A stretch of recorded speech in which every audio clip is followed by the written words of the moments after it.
Horns, chord of the week.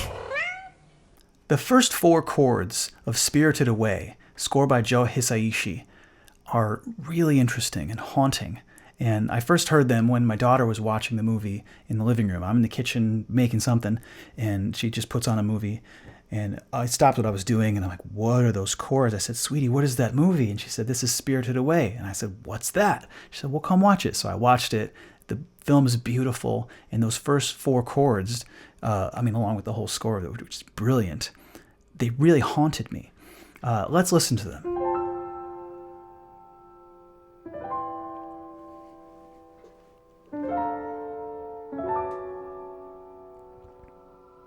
And here's what they are. First is this, an F major 9, 1, 5, 9, 3, 7. Nice, sparkling, beautiful, open-voiced, clean F major 9. Did I say F major 7? F major 9. The second chord is this. Now I've heard and seen some people play it not like this, not with a B, but with a C, a doubled C.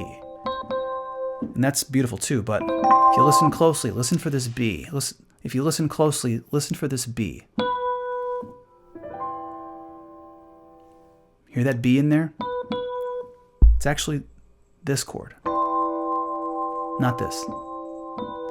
So it looks like an E chord of some sort, E minor 7, but what do you call an E minor 7 that has a C in it? An E minor 7 add flat 6, I suppose, but you can think of it as a C major 9, right? C major 9 would be 1, 3, 5, 7, 9, C, E, G, B, D, but look at the distribution of notes.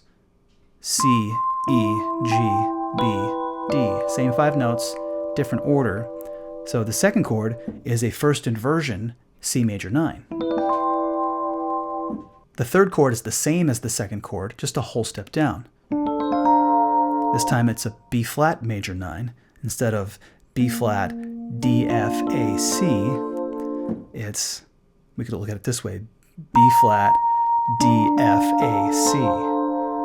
So instead of 1, 3, 5, 7, 9, this is the same as the second chord, a whole step down, starting on D. It's 3, 7, 9, 5, 1. And finally, the last chord is this.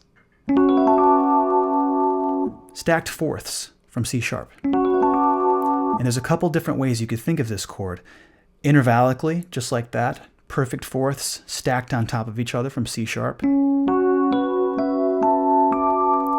Or if you look closely, you could see that it shares the same notes as a D major 9. But it also has a B in there. But if you think of it as a D major 9, seeing a pattern here. The first chord was a major 9. Second chord was a major 9 with the root on the top. Unusual. Third chord was a B flat major 9. The root on the top. And the third chord, if we look at it as a D major 9, it's voiced 1, 3, 5, 7, 9, and here's a 6 or a 13. So from the bottom, it's 7, 3, 6, 2, 5, 1. So I like to point this out that it's all 4 chords are of the same quality because it shows what voicings can do. This opening chord, this F major 9, does not give the same feel as the closing major 9. It's actually major 7, 6, 9, or a D 6, 9 major 7. It's not the same feeling, right? It's less grounded. It's more non-committal and kind of emptier. That's not the right word. I don't have the right word, but this grounded, beautiful, balanced voicing in the beginning is very different than this last one. And they're both major 9 sonorities. Technically that third one's a major 13 sonority.